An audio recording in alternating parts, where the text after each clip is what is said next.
Hey, this is Red, and we're going to do something a little different today. My mother just sent me this package of some old Red Sox yearbooks and scorecards that were laying around the house that I'd had from the lost days of my youth. And anyways, this one here, this is a 1984 scorecard. And I figure a lot of people out there may not have even been born by that time. I was 57 at the time this came out, but I figured a lot of people may not have even had the chance to see what a Red Sox scorecard looked like in 1984. And I figure it's the kind of thing that's probably keeping you up nights. What did the scorecards look like back then? So I figured I'd just take a quick brief run through this so that everyone can enjoy it and take a step back in time and see what a 1984 Red Sox scorecard actually looked like. As you can see, it's a lot thinner than the scorecards they sell these days. Also a lot cheaper. This was only $1.25. Just thumbing through this quickly, get ourselves an ad for Jordan Marsh here, and little radio listings.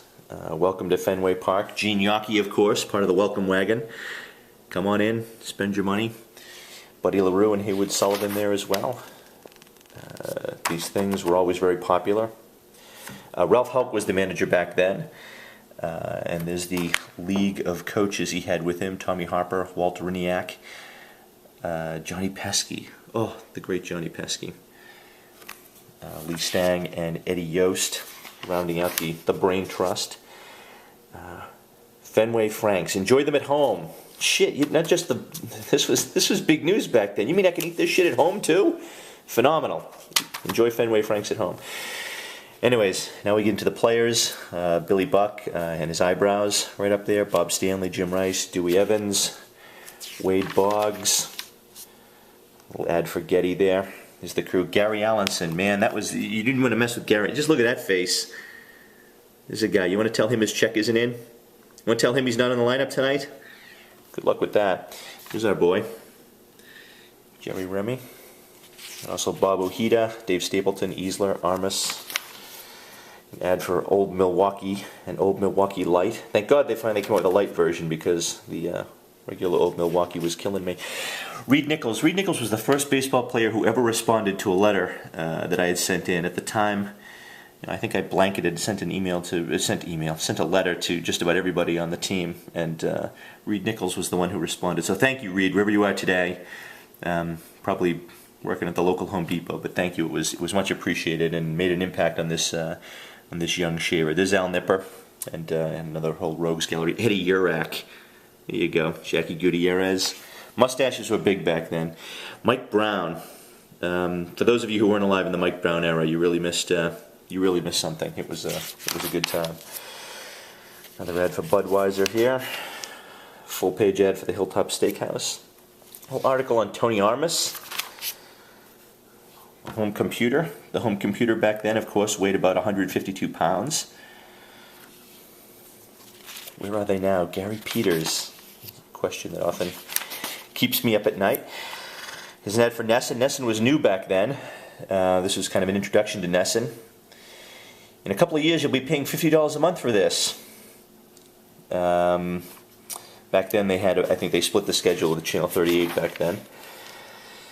Jell-O Pudding Pops. Catch us in the stands today. Yes. Enjoy those. Whoa, holy shit. There you go, Bill Buckner. There's a mug for first thing in the morning. Article on Billy Buckner. VCRs, of course, very popular back in the 80s. This one here. Only 5.7 pounds, they say proudly. Yep. Another one of those giant-sized personal computers you can have at home. Nice article on Fenway Park. Hats. Beck's beer. Real Sports, only from Atari. This is what video games looked like back in the day. They really kind of peaked back. Alka-Seltzer. Sending just the message you want to send to folks. Big ad for Gatorade. Got to pay the bills. What the hell are these kids doing, huh? They used to serve popcorn in those things back in the day. Then you could turn around and become a megaphone, which I'm sure was very pleasant for the people sitting around you. The Kansas City Royals were in town for this particular game. Speaking of mustaches, Steve Balboni. Fun and Games. Fun and Games was, I only made it up there a few times in the days of my misspent youth, but it was really something those few times I got there. It looks like Dad actually scored this game. Huh. See the Royals and the odd Bugsy do. Eddie Andelman.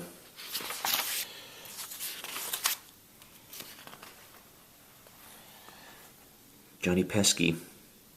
For J.B. Sashendor. God rest his soul. Fenway Park. Here's your ticket prices from back in the day. You want that lower box seat, that's going to run you $8.50. The upper box is $7.50. I don't think you can walk down Lansdowne Street for that anymore. But that's how it was. Big sneaker ad. There's your facilities. You're going to know where the water fountain is, and men's room, first aid, information booth, Country Time Lemonade. It's the Red Sox radio crew. Talk about a fucking face for radio. I love those two men dearly, Ken Coleman and Castiglione, but Jesus Christ, they just stepped off an alien spacecraft. Back in the day we had TV38, of course, with Monty, Bob Montgomery, and Ned Martin. And this was the very first Nesson team. Who doesn't remember the Kent Durdevanis years? And of course Mike Andrews doing the play-by-play. That was your original. You've got Don and Jerry today, but back in the day it was Kent and Mike. It was magical. And again, the mustache. The mustache was the key. Back in the early '80s, if you didn't have a mustache, you just weren't getting invited to the games. Another giant-sized personal computer. Your guide to Fenway Park. Hop on the motherfucking train is basically what that ad is saying. John McEnroe for Bic. The disposable razor. Kool-Aid. Yep. Makes perfect sense to me. Red Sox action shots. Mike Easler. John Henry Johnson. Red Sox action featuring John Henry Johnson. That tells you everything you needed to know about 1984 right there. Pabst Blue Ribbon in the convenient bottle. Look at that crew. That's probably that's got to be the crew voted least likely to appear in a beer ad in their high school yearbooks. I don't think I've ever seen. They look like they're from a Land's End catalog, but they're shilling Pabst Blue Ribbon. More Red Sox action shots. Hey, I'm Ed Urek, and these are my balls. Jackie Gutierrez. This is one shot to be proud of there. What else we got? There's the 1984 Red Sox schedule. This is interesting down here. Back in the day, you'd sometimes have games that just weren't on TV. You know, they'd be on TV38 or Nesson, and some of them just weren't on TV. And check here, there were two Yankees games just weren't on TV. Nowadays, it'd be an outrage. But you wanted to see the Red Sox play the Yankees, but you couldn't. We're not on TV. Buy a fucking ticket. That was the message there. Car ad, Stroh's Light. Every shitty beer in the world bought an ad in this.